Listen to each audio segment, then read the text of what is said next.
नमस्कार, आप सभी का एक बार फिर से स्वागत है। आज हम एक नया टॉपिक डिस्कस करने वाले हैं जिसका नाम है निपाह। निपाह कोरोना की तरह ही एक नई बीमारी हमारे देश में फैलाती हुई जा रही है। अभी तक केरल हमारे पूरे देश में 11 से ज्यादा मामले इसके सामने आए हैं। 100 से ज्यादा लोगों को क्वारंटाइन किया गया है। 11 लोगों की मौत हो गई है इसी की वजह से। ये बहुत ही घातक बीमारी है। कोरोना की तरह यह भी फैलने वाली बीमारी है। इसका अभी तक कोई वैक्सीन नहीं है, तो इसलिए ये और ज्यादा खतरनाक हो जाती है। आईसीएमआर के अकॉर्डिंग ये बहुत ही इसका जो बीमारी का मोर्टेलिटी रेट है वो 70% से भी ज्यादा है। अब हम डिस्कस करेंगे कि निपाह वायरस फैलता कैसे है। निपाह वायरस फैलता है जो चमगादड़ होते हैं और सुअर की वजह से। चमगादड़, अगर फ्रूट चमगादड़ जो होते हैं, जो फल खाने वाले चमगादड़ होते हैं, वो फलों को खाते हैं। उन फलों से उसमें वायरस को छोड़ देते हैं। अगर उन फलों को उनसे संक्रमित निपाह वायरस से संक्रमित फल को कोई इंसान खाता है या फिर कोई व्यक्ति उसको खा रहा है तो उसमें तुरंत इन्फेक्शन हो जाता है।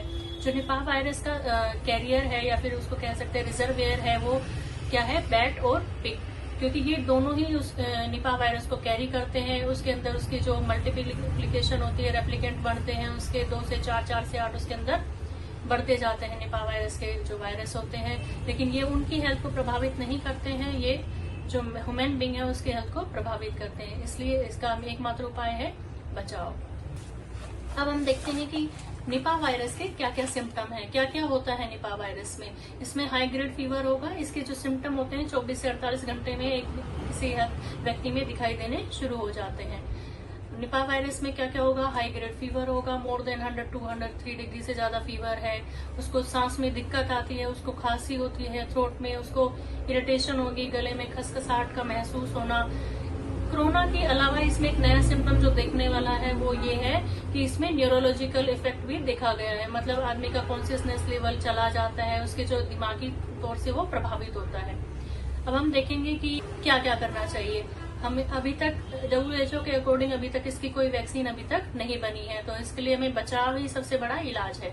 बचने के लिए हमें क्या करना चाहिए? तो बैठ के खाए हुए जो फ्रूट होते हैं, फल होते हैं, उनको नहीं खाना चाहिए। कटे हुए फलों से बचना चाहिए। फल जो आप खा रहे हो, फ्रूट से वेजिटेबल जो भी आप खा रहे हो, उसको अच्छे से प्रॉपरली पोटेशियम परमैंगनेट में वॉश करके फिर खाइए।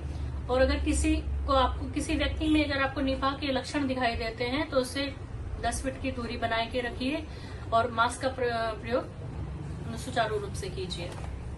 अगर किसी व्यक्ति में आपको सिम्टम दिखाई देते हैं तो तुरंत पास के स्वास्थ्य केंद्र में इसकी सूचना दीजिए ताकि उसका ऑब्जर्वेशन हो सके, उसका ट्रीटमेंट हो सके।